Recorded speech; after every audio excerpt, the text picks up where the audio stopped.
500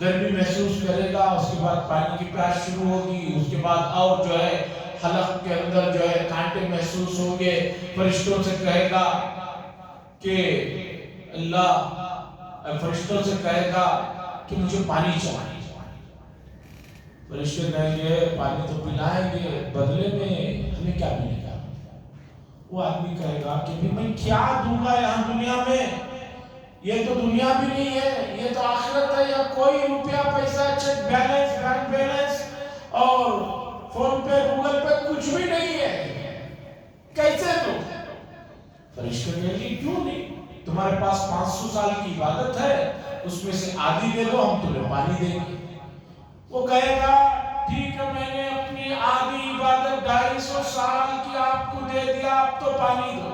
وہ پانی پلائیں گے، پانی پینے کے بعد سکون ہوگا، اور فرشتے کہیں گے اور تھوڑی دیر اور سیر کرتے ہیں، اور تھوڑا آگے بلا لے کر جائیں گے، اور جہنم تو بہت فاصلے پر ہوگی، لیکن اس کی گرمی، اس کی شدت جیسے کہ اس وقت ہمیں محسوس ہو رہا ہے، سورج یہاں سے 33 لاکھ کلومیٹر کے فاصلے پر ہے، اس کی گرمی کا احساس ہو رہا ہے۔ تو پھر آگے جائیں گے، پھر سوچ لیں گے کہ وہ کہے گا کہ بھئی مجھے پانی چاہیے۔ فرشتے کہیں گے بدلے میں کیا ملے گا؟ وہ کہے گا میرے پاس تو کچھ نہیں۔ وہ کہیں گے کیوں نہیں، 250 سال باقی، آدھی 250 سال کی عبادت تو ہے، وہ دے دو۔ وہ کہے گا کہ بھی جان بچی کو لاکھوں پائے، وہ بھی کہے گا کہ میں دیتا ہوں لکھ کر کے، وہ بھی تمہارے ہو گئے۔ پھر پانی پلائیں گے، واپس فرشتوں سے اللہ کے پاس لے کر آئیں گے۔ اللہ پوچھیں گے کہ بھی اب بتاؤ کہ تمہیں جنت میں ہماری مہربانی سے داخل کریں یا تمہارے اعمال سے داخل کریں؟ اگر تمہارے اعمال کی بات کرو گے تو تم نے تو 2 گلاس پانی اپنی 500 سالہ عبادت کو 2 گلاس پانی کے لیے دے دیا۔ ذرا سوچو کہ 500 سال میں ہم نے تمہیں کتنا کھلایا، کتنا پلایا، کتنے جوسے رہے اور قیمتی غذائیں رہے، ان سب کا بدلہ کرنا ہے۔ مسئلہ سمجھ رہے ہیں آپ کہ اللہ کی مہربانی سے آدمی جنت میں جائے گا، اس مہربانی کو حاصل کرنے کے لیے اس کی اطاعت، اس کی محبت، اس کے بتائے ہوئے راستوں پر چلنا ہوگا۔ جتنا زیادہ آپ اللہ کی مہربانی کو چاہتے ہیں، اتنا زیادہ اس کے سامنے اپنے آپ کو جھکائیے، فرما برداری کا اظہار کیجئے اور اس کے تقاضوں پر چلیے۔ تو یہ راتیں بڑی قیمتی ہیں، اور سورہ رحمان میں بھی اللہ نے پہلی نعمت قرآن کی تعلیم سے شروع فرمائے ہیں، اور ہماری گزارش ہے کہ قرآن کی تعلیم کے سلسلے میں جو غفلتیں، کوتاہیاں، بے حسیاں ہو چکی ہیں، انہیں بھلا کر آج سے بسم اللہ بول کر قرآن کی طرف لگ جائیے۔ اگر آپ لگ گئے تو سمجھیے کہ یہ تاخیرات بھی آپ کی کام میں آ گئی، اور آپ کی تراویح بھی کام میں آ گئی، اور آپ کا جو اصل مسئلہ ہے اس مسئلے کا سرا اور جڑ آپ کے ہاتھ میں آ گئی۔ باقی مسائل قرآن کے ذریعے سے آگے حل ہوتے چلے جائیں گے۔ اللہ سے دعا فرمائے اللہ تبارک و تعالیٰ ان قیمتی راتوں کی قدر کرنے کی، اور اس میں اپنے آپ کو، اپنے گزرے ہوئے لوگوں کی مغفرتوں کے لیے مانگنے کی توفیق نصیب فرمائے، اور اللہ کے جو نیک اور فرمانبردار اور خاص بندے آج کی رات جو گڑ گڑا رہے ہیں، اے اللہ ان لوگوں کی دعاؤں میں ہم کمزور بندوں کا بھی حصہ نصیب فرما۔ وآخر دعوانا